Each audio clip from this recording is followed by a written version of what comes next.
Hello everyone, welcome again. आज हम Stirling interpolation formula इसका एप्लीकेशन देखेंगे। फार्मूला कैसे अप्लाई करना है। लास्ट वीडियो में हमने गॉस का इंटरपोलेशन फार्मूला देखा था, तो चलिए स्टार्ट करते हैं। स्टर्लिंग फार्मूला है y equals to y nought plus u del y minus one del y nought upon two plus u square upon two factorial del square y minus one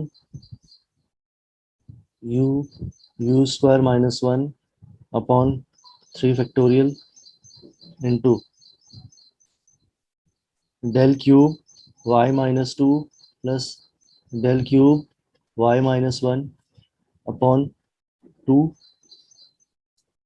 plus u square minus one upon four factorial del four y minus two plus you you square minus one u square minus two square upon five factorial into del की power five y minus three plus del की power five y minus two upon two and so on. थोड़ा सा difficult formula है। इसमें जो average है वो second term में उसने डेल y माइनस वन और डेल y नॉट का एवरेज निकाला है। फिर उसके बाद फोर्थ टर्म में del cube y minus two और del cube y minus one इसका एवरेज निकाला है। तो कुछ अगर हम देखें सिमेट्री, जैसे कि y नॉट, यहाँ डेल y माइनस वन होगा इसके ऊपर, यहाँ डेल y नॉट होगा, फिर del square y minus one, फिर del cube y minus two del cube y minus one, ऐसे करके y माइनस वन वाली सीरीज चल रही होगी। टेबल के कुछ स्पेसिफिक टर्म्स लिखे हुए हैं y नॉट के ऊपर और नीचे। फिर ऐसे ही del four y minus two, इस तरीके से ये अगला डेल की power five y minus three del की power five y minus two, इस तरीके से टेबल हमारी चल रही होगी। तो पहला टर्म देखें तो y नॉट यहाँ आ रहा है। अगला सेकंड टर्म में हम देखें तो y माइनस वन और y नॉट, इन दोनों का एवरेज सेकंड टर्म में लिखा हुआ है। अगले टर्म में del square y minus one, फिर उसके बाद अगले टर्म में इनका और इसका, इन दोनों का एवरेज लिखा हुआ है। फिर अगले टर्म में del four y minus two लिखा हुआ है, फिर अगले टर्म में इसका एवरेज लिखा हुआ है। अगला टर्म यहाँ पे आ रहा होगा del six y minus three, फिर उसके बाद अगला टर्म जो एवरेज आ रहा होगा वो आएगा क्या, del seven y minus four, और यहाँ del seven y minus three, इनका एवरेज आ रहा होगा। तो अगर आप टेबल को थोड़ा ध्यान से समझते हैं तो टेबल से भी आप फॉर्मूला बना सकते हैं, स्टर्लिंग फॉर्मूला।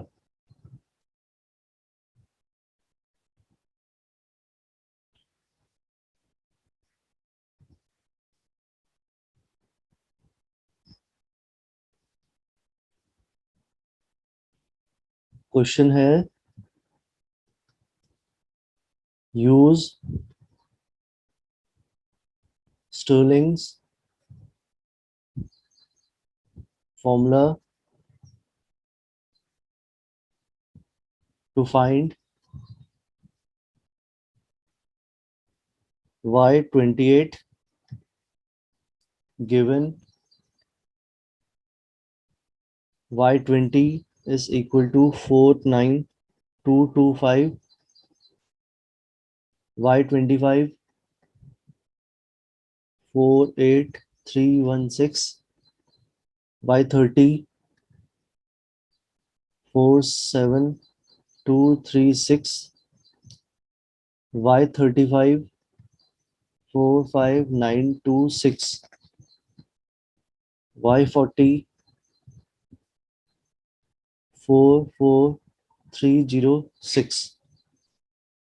तो सारी चीजें जो हमने इससे पहले देखा था गॉस फॉर्मूला में, टेबल वैसे ही फॉर्म करनी है, सब चीजें वही करनी है, बस फॉर्मूला अलग लगा देना है हमको। तो टेबल बनाएंगे पहले, डिफरेंस टेबल।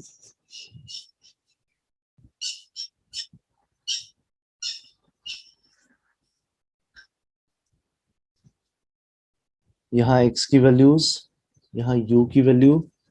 x की वैल्यू हमारे पास है 20, 25, 30, 35, 40। ये मिड वैल्यू ये हो गई इसकी, तो ये 0 हो गया, ये -1 हो गया, ये -2 हो गया, और यहाँ 1 एंड 2। YU यहाँ पे 49225, 48316, 47236, 45926 एंड 44306। अगला डेल YU डिफरेंस, ये आ रहा है -909, -1080, ये आ रहा है -1310, और ये आ रहा है -1620। Del square YU -171, -230, -310।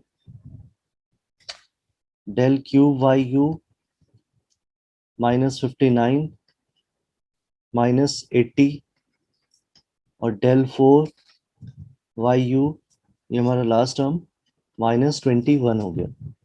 तो पहले टर्म में उसने क्या लिया हुआ है, Y0। पहले टर्म में 45326 ये वाली वैल्यू आएगी।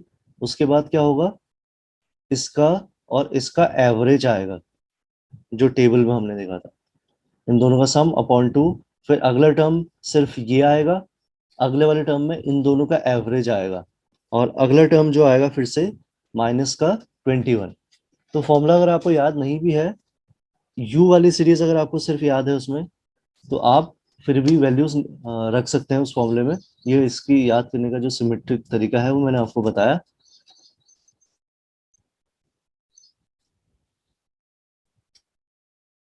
बात करें u की, तो u का फॉर्मूला था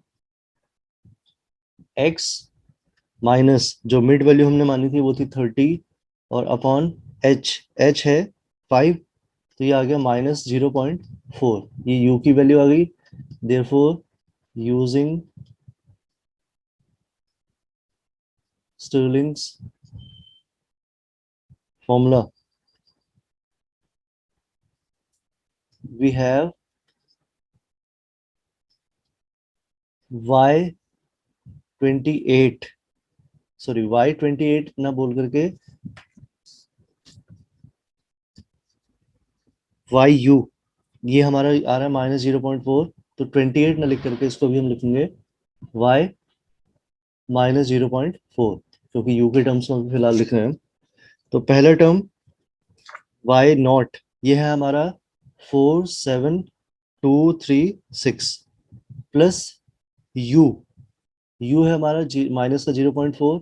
फिर है अगले दो टर्म्स का एवरेज, वो है -1310, -1080 अपॉन 2। अगला टर्म u स्क्वायर अपॉन 2, और अब अगला सिंगल टर्म जो मैंने ऊपर बनाया था टेबल में, -230, प्लस अगला -0.4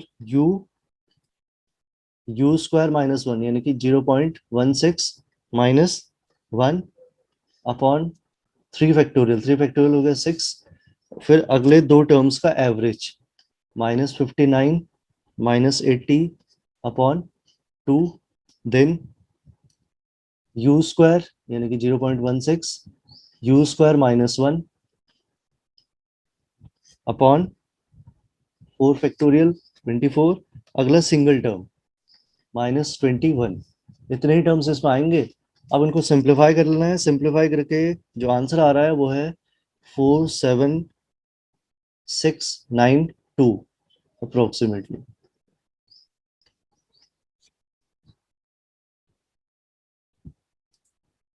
फॉर्मूला देखा था, तो चलिए स्टार्ट करते हैं।